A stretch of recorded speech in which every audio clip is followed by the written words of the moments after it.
এবং আজিজ ভাই আমাকে বলেছে আমরা একটা গার্ল নেক্সট ডোর লুক চাই, যেটা কমার্শিয়াল মুভিতে ফারিয়াকে কখনো দেখেনি। আমি পাতাল ঘর করেছি, ওপার বাংলা ভয় করেছি, যেগুলো আসলে সেভাবে হলে রিলিজ হয়নি, সে কারণে অনেকেই দেখেনি। সেখানে I have a very girl next door look, but বাংলাদেশের জন্য দেশীয় সিনেমায় আমার কখনো হয়নি সেভাবে। তো this is my first time. সবসময় আমি সিনেমার আগে একটা ডায়েটে চলে যাই, I need to look in a certain way, কারণ কমার্শিয়াল সিনেমায় গান থাকে, একটা ভিন্ন ধরনের একটা লুক থাকে।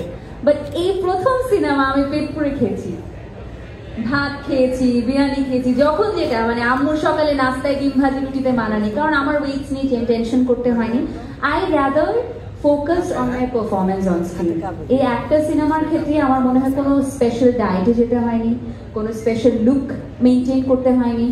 আমি যে নর্মাল বাসার সেতু, আমার ডাক্তার সেতু, সেই সেতু হয়ে আমি প্রতিদিন ফ্লোরে আসতাম, হালকা একটু মেকআপ করতাম, চুলটা খুলে দাঁড়িয়ে যেতাম। বাকি আমার টেকনিশিয়ানদের ভালোবাসে আমাকে এরকম দেখা দিয়েছে। আই হ্যাভ টু সে, আমাদের ডিওপি, আমাদের লাইটে যারা কাজ করেন, আসলে এনারা না এনাফ ক্রেডিট পান না।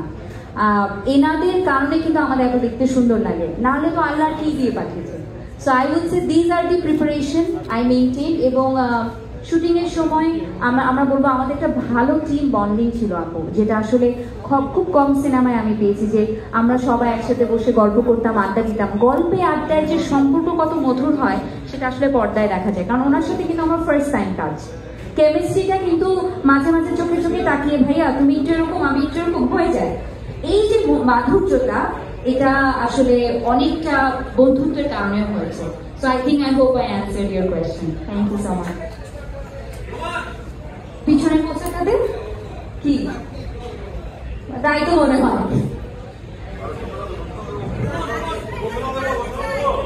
অনেক জনের অনেক রকম বাধা, জিন ছবিতে সবসময় বাধা থাকে, জিনের একটা বাধা থাকে মনে হয়, জিনও চায় না মনে হয় এই ছবিটা আসুক। আসলে জিন অন ছবিতে যে তুমি বলো এটা শুরু থেকে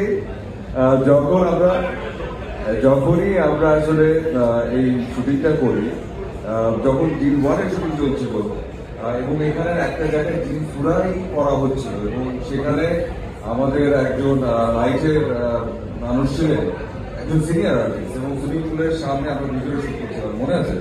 এবং রাতে 2টা বাজে চাচা উনি সুইমিং পুলের ভিতরে পড়ে গেলেন, এবং খুব বাজে অবস্থা, প্রায় মানে ওখানে ওনাকে অনেক কষ্ট করে ওখান থেকে তুলে নিয়ে আসা।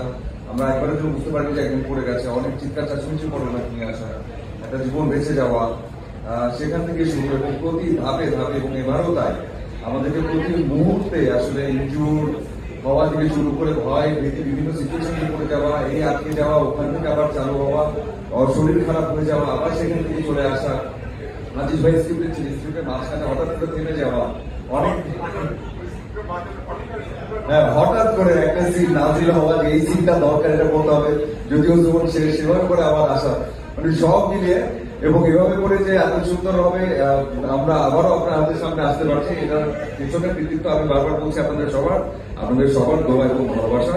প্লিজ এভাবে আমাদেরকে ধরে রাখবেন, পাশে থাকবেন।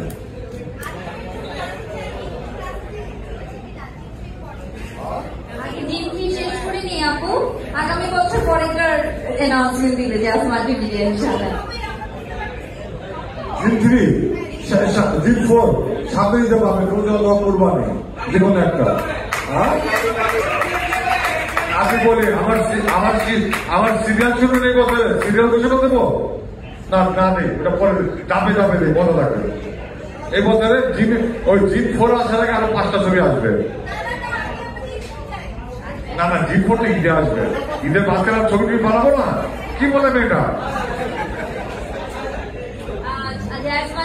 আবারও জোরে সোরে সিনেমায় নেমেছে, এটা আপনাদের সকলের সহযোগিতা কিন্তু লাগবে, শুধু জিনের জন্য না, জিনের পরে যতগুলো সিনেমা হলে সবগুলোর জন্য।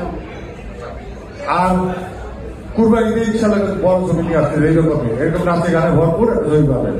সাথে কুরবানিতে আসতেছে, নামটা এখনো নাই ঘোষণা দেয়, সবকিছু ধীরে সুস্থ ঘোষণা দেবো। But big arrangement, big casting, big হয়ে আসবে কুরবানিতে। গল্পে